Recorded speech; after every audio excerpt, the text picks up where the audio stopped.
Sister stole $12,000 from our dad, claimed she was the golden child at his funeral. I said nothing, until her fiancé heard the truth and walked out. I watched my sister drain our dying father's bank account while pretending to be his favorite. But when I exposed what she did at the funeral, nobody looked at her the same again. That's how it started, with a quiet betrayal, tucked behind polite smiles and fake tears. And for once in my life, I wasn't going to let it slide. People talk a lot about grief, about the stages, the sorrow, the way it hits you out of nowhere. But no one tells you what happens when grief collides with family politics, with secrets, with money. Because when money enters the picture, grief isn't just grief anymore. It's a contest, a power grab, a test of who really mattered in the end. I wasn't the favorite. That was always Elise. Elise, the golden child, the youngest, the one who never had to ask twice.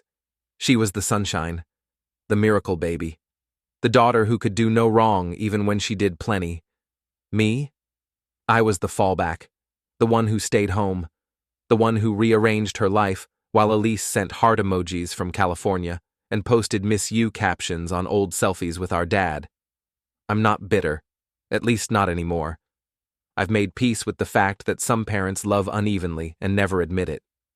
But back then, I still hoped it wasn't true. I still hoped my dad could see through the sparkle Elise wore like perfume, the kind that dazzled everyone but left a sour aftertaste. Our dad, Raymond Walker, was a good man, a small-town mechanic who built his own garage from nothing and who could fix a broken carburetor faster than most people could change a tire. He wasn't warm exactly, but he was proud, tough, practical. When our mom died suddenly 10 years ago, something in him broke open. He started crying more, holding Elise longer when she visited. He even started calling her my little light, and to me he just nodded and said, "You holding up okay?" I always said yes. I never let it show, because that's the role I had been given, responsible, reliable, background support, and for a long time, that was enough, until Dad got sick. Stage 4, pancreatic cancer, fast, aggressive, unforgiving. The diagnosis hit hard. It wasn't just the weight loss or the hospital visits. It was the way the world stopped and never really restarted. It was the way the air in the house changed. Thicker, heavier. Elise flew in immediately for 3 days. She arrived in a designer coat, brought some overpriced skincare to help with hospital dryness, and took photos by his bedside. Then she left, said she had projects to get back to. I meanwhile stayed. I drove him to every appointment, argued with insurance companies, took notes at every doctor's meeting. I cleaned up after the vomiting, stocked his fridge with foods he never ate, learned to read the silences in his face, but he never said thank you. Not once. He'd just look at me and say, "Elise called today," as if that was something, as if that was enough. I tried to ignore it. I told myself the love looks different for different people. But deep down, I started to feel something crack. Not anger, not yet, just disappointment. Then one night, after putting Dad to bed, I went through the stack of unopened mail he always let pile up. There, hidden between junk ads and medical bills, was a bank statement. At first I almost tossed it, but something made me stop. I opened it and froze. Over $12,000, gone, hundreds at a time. Charges from cities my dad hadn't been to, luxury stores he'd never heard of, spa treatments, a restaurant in LA that serves $60 salads. I felt my stomach drop. It didn't make sense. Dad didn't even use a debit card. I did all the groceries, paid the bills, managed the logins. There were no authorized transactions that weren't mine except one. Elise. She had access. Dad once told me she needed it just in case. I had brushed it off. Now I can't. I didn't want to believe it. But I knew. The golden child wasn't just absent. She was draining our dying father's account like he was already gone. And I was about to find out just how far she'd go. I didn't want to believe it at first. I told myself there had to be another explanation. Maybe the card was compromised. Maybe someone had cloned it. Maybe Dad had forgotten a few purchases. He was on a lot of medication after all. Confused sometimes.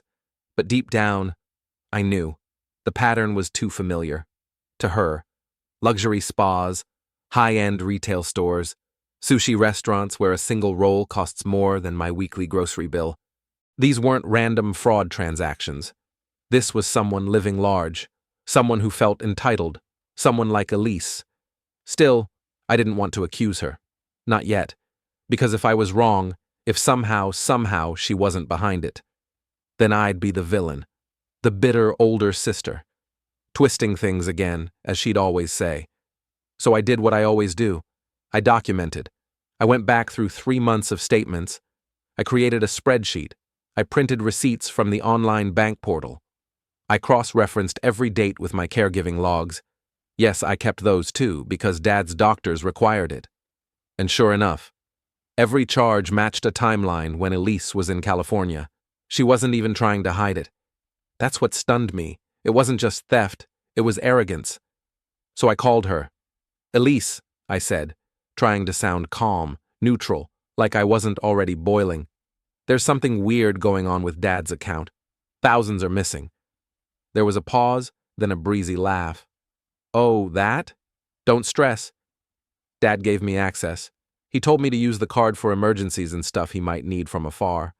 "Emergencies," I repeated, jaw tightening. "Because I'm looking at a $750 charge to a resort spa in Malibu." She scoffed. I was stressed out. I needed a break. "Do you know how hard it is to be the one everyone expects to hold it together? Hold it together." She hadn't even been here. I was the one who canceled shifts, who watched our dad cry after chemo, who held a bowl to his mouth when he couldn't keep water down. But in Elise's world, being expected to post a sympathy emoji once a week made her the victim. "Okay," I said carefully. "But this is his money. He needs this for treatments, meds, rent." Elise didn't even hesitate. "He's not going to need it much longer, let's be real." I couldn't speak. I actually couldn't find words for a few seconds. I just stood there, phone pressed to my ear, listening to my sister admit, flat out, that she was spending our father's money under the assumption that he was going to die soon anyway. And she didn't even sound sad about it. "Elise," I said finally, voice shaking, "do you even hear yourself? You're stealing from a dying man, our father." "No," she snapped back, suddenly defensive. "I'm claiming what I've earned. Do you have any idea how much pressure I'm under? How many people rely on me emotionally? You think it's easy being the one who makes Dad smile when he sees me? You think that's not work too?" That's when I realized. She believed it. She truly believed that her charm, her ability to show up twice a year and draw all eyes to her, was equal in value to the months I'd spent watching life drain from our father's face. That her phone calls and selfies somehow canceled out everything I had done. It wasn't just selfishness, it was delusion. So I hung up. Quietly, no screaming, no dramatic declarations. And then I called the bank. I froze the account, changed the login, set alerts for every transaction. The rep on the phone was sympathetic, especially after I explained the situation. Elderly abuse isn't always bruises or bruised egos. Sometimes it looks like your sister helping herself to what isn't hers and convincing herself it's justice. I didn't tell Dad. I couldn't. He was too tired, too fragile. And honestly, I think part of him still believed Elise could do no wrong. Maybe he needed to. Maybe it gave him comfort. So I protected that illusion for his sake. But I didn't protect her. I started documenting everything. Screenshots of messages, bank statements, the call log from the resort. I was building a case. Not for court. Not yet. But for the moment I knew would come. The one where Elise would pretend again to be the daughter who sacrificed the most, because the funeral was coming, sooner than anyone wanted to admit. And if she tried to rewrite history, I'd be ready. The funeral came faster than I expected. No matter how much you prepare, the meetings, the paperwork, the medical calls, nothing prepares you for the moment they zip the body bag and you realize that's it. There are no more "I love yous," no last-minute forgiveness, no second chances. Just silence. Dad passed quietly in his favorite flannel shirt on a rainy Tuesday morning. I was holding his hand. The room smelled like lavender from the diffuser I kept near his bed. The nurse said he went peacefully. I hoped she was right. I didn't cry right away. I didn't scream. I didn't collapse. I just sat there, numb, with his hand in mine, feeling the warmth slowly fade from his skin. Elise flew in that night, hair freshly done, designer boots, oversized sunglasses even though it was cloudy. She brought her fiancé Kyle, who didn't say much, just held her bag and looked vaguely embarrassed to be there. I hadn't spoken to Elise since the call. I didn't confront her again, not directly. I had my proof. I had my plan.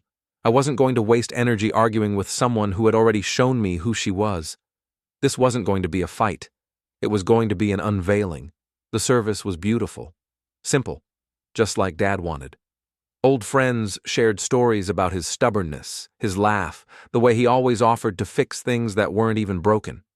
It was strange hearing people talk about him like he was a memory already, but comforting too. Then came the reception, held at the local community center. Tables lined with sandwiches, cookies, and cheap coffee in styrofoam cups. The kind of event where grief sits next to potato salad and no one knows quite what to say. I'd just finished giving my toast, a quiet tribute to Dad's loyalty, his work ethic, and the way he made people feel safe, when I saw Elise stand up, glass in hand, smile fixed.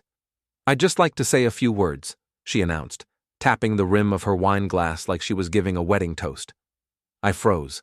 This was it. The moment. She launched into a performance worthy of an award show.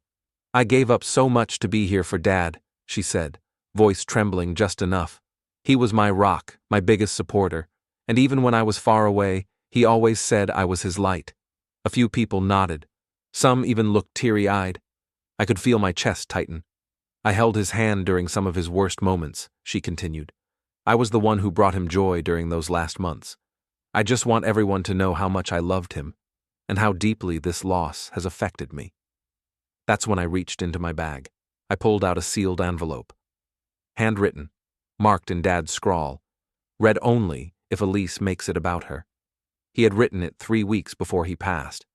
He had suspected even then that she'd twist the story. I stood up slowly. The room went quiet. "Elise," I said gently, "Dad asked me to read this if today went the way we both expected it might." She turned to me, blinking, confused. "What is that?" "A letter," I replied. "From him, for everyone here." Then I read, "If Elise stands up and pretends she was my primary caretaker, stop her. She stole from me. Over $12,000. She used my card while I was dying and lied about it. I didn't confront her because I didn't want to die angry, but I don't want anyone fooled. My oldest daughter, the one who stayed, who sacrificed, who sat through every treatment. She's the one who was there for me. Elise, I love you, but the truth matters more than appearances. Please sit down." Silence. You could have heard a pin drop. Elise's face went pale, her jaw tensed. Kyle slowly turned toward her, a storm cloud forming in his expression. Aunt Marlene whispered, "My God." Uncle Dave folded his arms. No one clapped. No one defended her. They just looked. Looked at her like they were seeing her for the first time and not liking what they saw. Elise opened her mouth as if to argue, but nothing came out. She sat down hard, her wine glass rattling against the table. I folded the letter, placed it back in the envelope, and returned to my seat. No dramatic explosion, no screaming, just silence. The kind that carries more weight than words ever could. That was the day Elise stopped being the golden child, and for the first time in my life, I wasn't invisible. 6 months have passed since the funeral. I don't visit Dad's grave every week, not out of neglect, just because I don't feel like he's there. He's in the garage where he taught me how to change a tire. He's in the chair by the window where he read the newspaper every morning, mumbling about the weather like it owed him something. He's in the smell of motor oil and the sound of country radio humming low in the background. Grief hasn't left. It just changed shape. Some days it walks quietly beside me. Other days it punches me in the gut out of nowhere. But I can breathe now. I can move without flinching. After the letter was read at the reception, the ripple effect was immediate. Elise didn't speak to anyone for the rest of the day.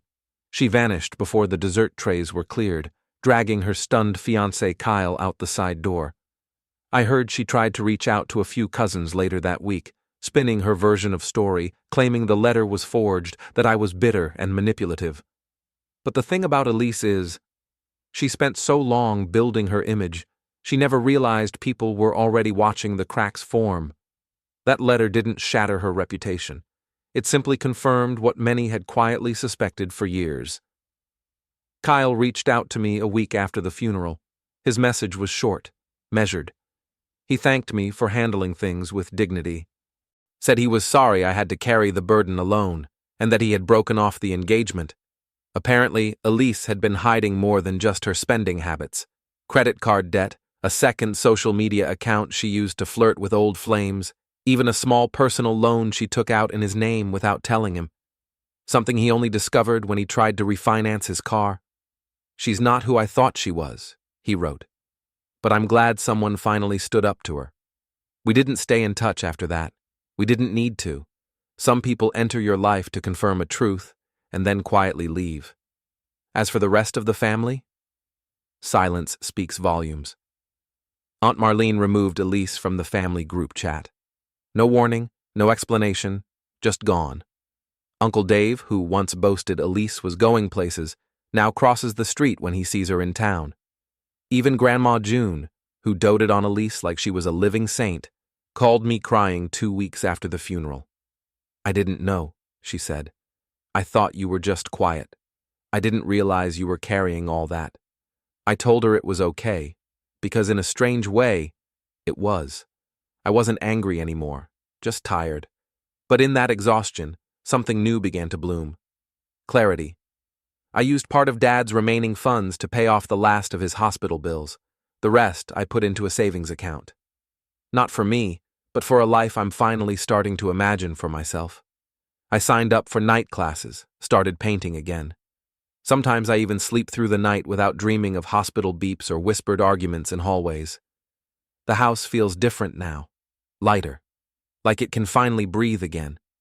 Sometimes I sit in the garage, surrounded by rusted tools and half-finished projects, and just exist. I run my hand along the old workbench, trace the initials Dad carved into the wood when he was 16. He left behind more than bills and memories. He left behind proof that I mattered, that I was seen. That letter changed everything. It didn't bring him back. It didn't erase Elise's betrayal, but it gave me something I never thought I'd get. Validation. I don't think Elise will ever apologize. I don't think she believes she did anything wrong. In her world, being adored always came first, no matter the cost.